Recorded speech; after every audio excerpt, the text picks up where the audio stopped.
Golf fans, welcome to another episode of Podcasts in Regulation. I'm your host, RP, and today is Wednesday, November 5th. We'll be recapping the Maybank Championship and all the bets that I had thrown out for that, as well as taking a look at this week's Abu Dhabi HSBC Championship for the DP World Tour, which will be drawing quite a few PGA players this week. And then we'll be looking at the Toto Japan Classic, which I may take a little bit of a different spin on this week in terms of how I'm going to bet on it. But before we get to that, as always, please follow me on Instagram and Twitter at Pod in Regulation. Follow the fan page, Podcast in Regulation on Facebook, and then podcastinregulation at gmail.com if you want to reach out that way. And then looking at this week and everything that we had from the Maybank, we had two top 10s. We'll just jump right into this, by the way. We had Grace Kim at $6.25 plus 180. That was a hit, so we got back $17.50 there. Just missed out on Wei Ling Shi. She finishes 23rd. A 72 on day 3 really put her in. She had been shooting sub 70s, and I think she had either day 2 or 4. She shot a 70 as well. But still good enough for under par, but that 72 really hurt. One more birdie would have pulled her out of the T23 section and thrown her into a tier above, which was T17, and that more than anything was something I was cheering for on that last day. Not that she didn't have enough left in the tank to do it. I think she shot a 68 on the final day, but it was really day 3 that did her in, even though it was just even par.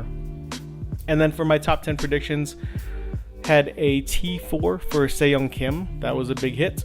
Plus 110 at $19.50. So the payback on that was $40.95. And then Hannah Green, not only my prediction, but most people who were familiar with her going into the tournament, the T6 from the previous year, and then the correlating courses, all had her lined up for something good, and she was close enough. She was T2. It was a plus 350 and a $4.50 bet, so that got us to, that came back to us at $20.25.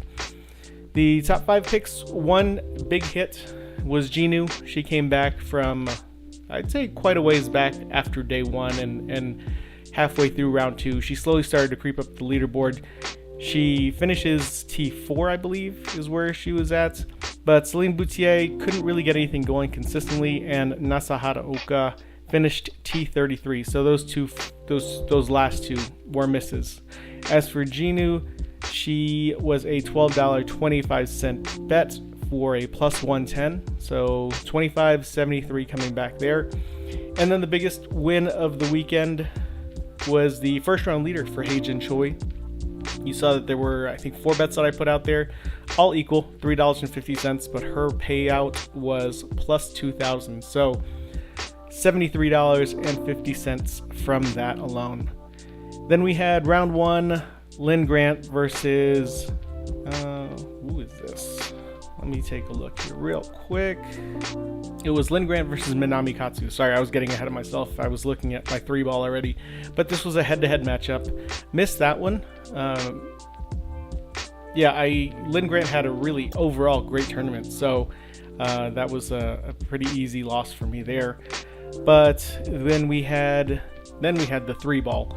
And it was Hannah Green, who shot a 66 in Group E, versus 3 others, and I'm telling you now, that first day, aside from sweating out the first round leader, watching Hannah Green's score of a 66 try to hold up against Nana Kors Madsen, Lynn Grant, Lindy Duncan, and Yelim Mino, all just 1 to 2 shots below her. So we had, I believe, Lynn Grant shot a 67, and so did Lindy Duncan, and the other 2 were somewhere in the 68 or 69 range. So all of them shot really well. That was a really good grouping, especially if you weren't quite sure and couldn't quite peg who you wanted to choose from that grouping. But it worked out in our favor. Hannah Green did win that Group E betting. It was a plus 320 and a $6.75 bet. So we got $28.35 back. So overall tally, on the table, we had $94 this past week.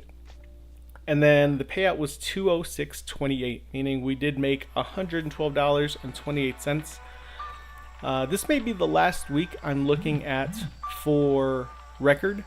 it's continuing to prove that you can have a great record and still lose out money, or you can have a record like mine overall and still be up by the end of the year. You just have to pick and choose your spots. Obviously luck is involved, but so is, kind of the understanding of knowing when someone is going to be kind of peaking and looking at trying to catch that uptick of a run. So that kind of came into play quite a few times, which is how we got to where we are.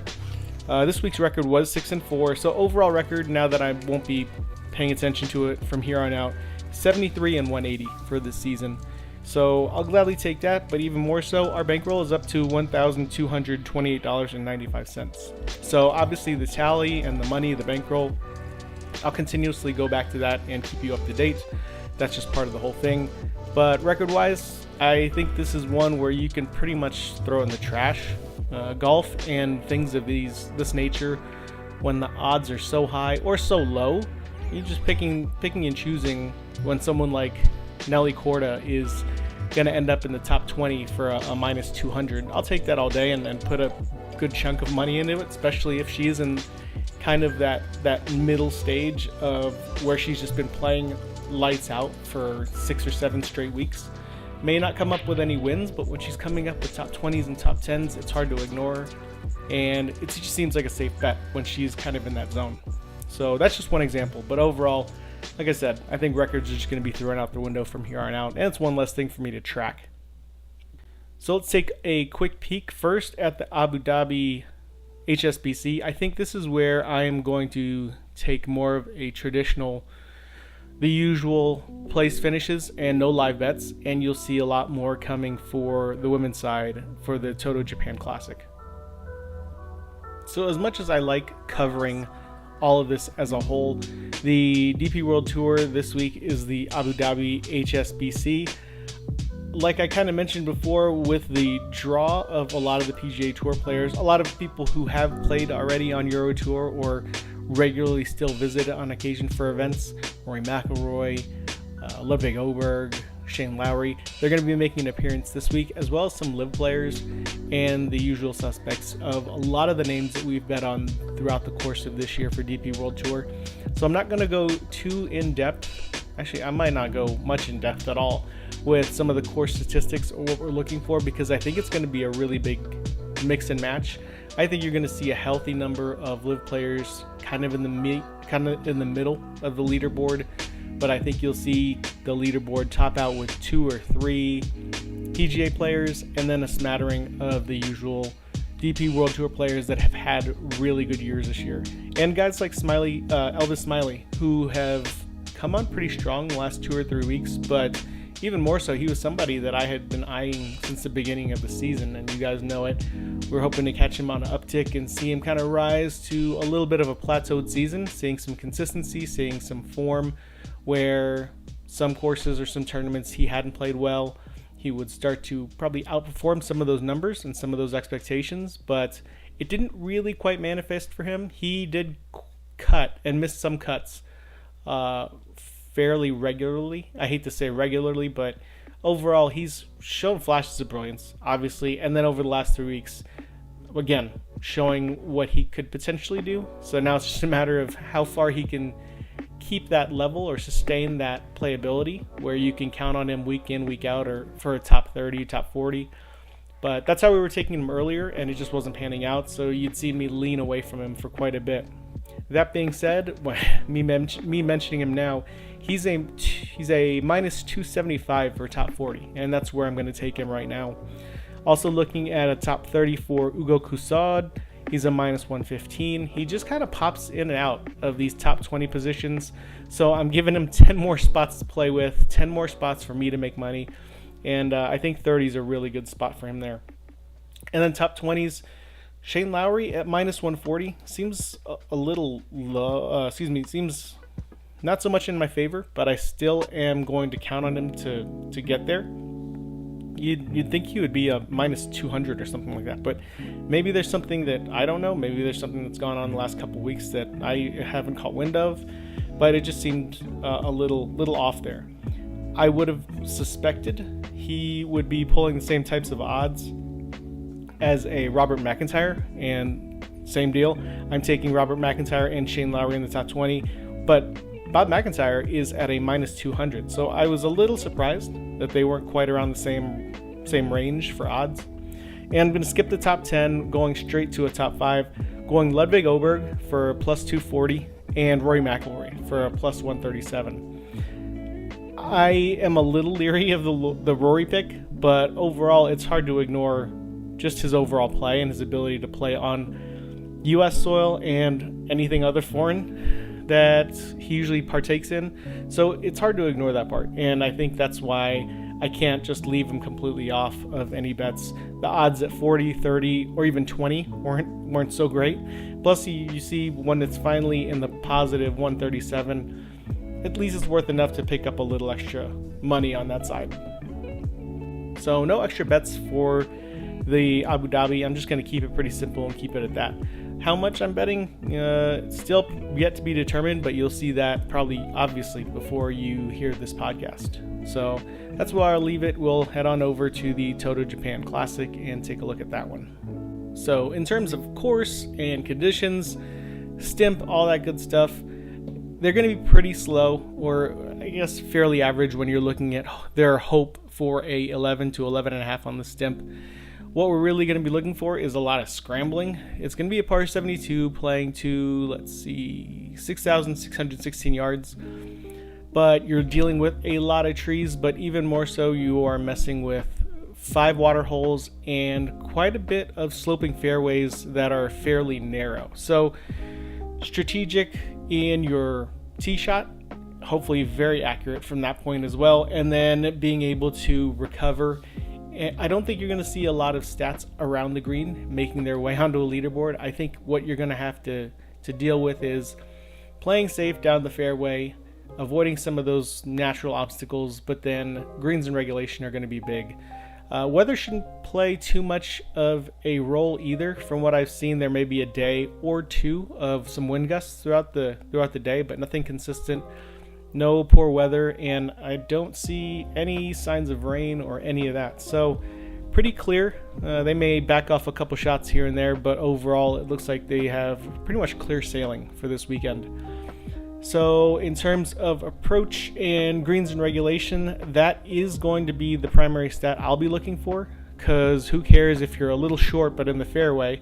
If you still have a shot and you have a good look at the green, as accurate as these players are for the LPGA, I wouldn't doubt that they'd rather be anywhere from 18 to 30 yards beyond someone's bigger drive, but still in the middle of the fairway. If you are long and accurate, then you obviously will have an even bigger advantage. But greens and regulation, every player can hit from different sides as long as they can avoid too much of the trouble that you'll find. So again, off the tee is going to be huge, because you are setting yourself up for potential pass or fail, or swallowing the pill and taking your medicine when it comes to just taking par from being kind of not in the most proper spots off the tee. So with that being said, and the combination of not a lot of big names playing here, the faves and fades are going to go as such. So Arya Jaikaragaran, always love that. Always love seeing her, especially when it comes to, I'm not going to call it lower quality of a field, but you could obviously see just from the roster and the participants, there are going to be some who are local and some of the exemptions who are going to be more familiar with this track. So you absolutely will see some of these names that we probably have never mentioned, I've never looked at, or I've seen but never really decided whether or not they were going to be something I bet on. So Arya Jaikaragaran, and the pendulum is swung. I am back on, and we're going to go 2 times with Shizato and Aki Iwai. I think both of them have insanely started off hot or cold. Inverse, you saw Aki kind of come back and overtake her sister for about 5, maybe even 6 weeks in terms of their placement and their overall play. But now they're kind of both creeping up at the same time, finishing strong, which is really impressive. And then Nasa Haraoka, I can't imagine, again, similar to Arya Jaikaragaran, someone who has played here, has pretty much created a really good, strong set of showings over the last few weeks, including last week. How she could not end up in a top 10 position or top 5 position, I don't know, which is why I think I have to take her at that point. I think anyone who knows her game has to take her when there are going to be bigger names missing. I'm taking Emily Christine Peterson, and then to round it off, it's going to be Arpachaya Ubal, who we've bet on a couple times. She had a really good day 2 and 3 last week, and I'm hoping that just kind of carries over to this one and can shoot her up a little further in the leaderboard. Again, taking into account that some of the larger names will not be at this tournament. And then for the fades, I'm not going to call it a hangover of any sort, but I think it had to have taken a lot out of her with that playoff and having to come back with as far as she did with Miyu Yamashita. I'm staying away from Gemma Dryborough, and a lot of people are, I think, predicting that she put on a good showing. I certainly won't bet against the good showing, but there's something that tells me there are going to be a few more names who are going to be more familiar with this course and play it a little better than she will. And as well as she is playing, as well as many people are listing her to perform well here, I think she's going to end up making this fade list. And then last two names, Somi Lee and Ryo Takeda. Ryo just kind of falls out of favor with me because I don't think will be given the chance to go top 20 again. I didn't see it on Bet365 yet. And with Somi, she's finally hit a patch where I don't know what to expect from her. She'll either perform really well. Middle of the pack still won't be good enough for us based on what kind of sites you can find that would give you the option of getting her out as far as the top 30. Then I would take her, and she would probably not make a fave list, but certainly wouldn't be on the fade list if I had that opportunity to take her at a better clip where I think I stand a chance of her placing just overall average with how she's playing at the moment. Sorry for that little bit of dead air.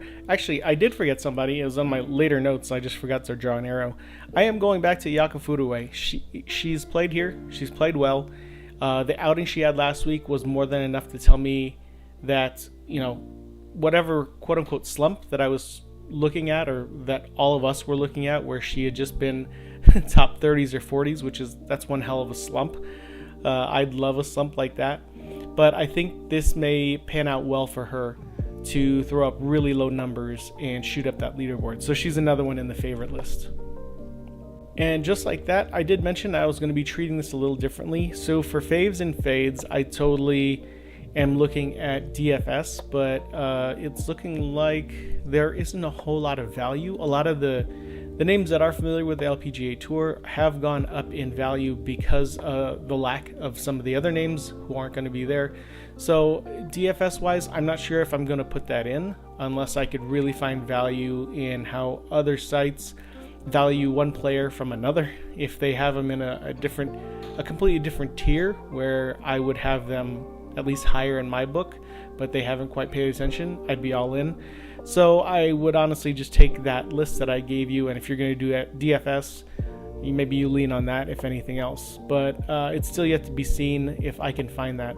But what I am going to go with is the overall probably first round leader, or actually, sorry, not first round leader, but first round, I can't speak today.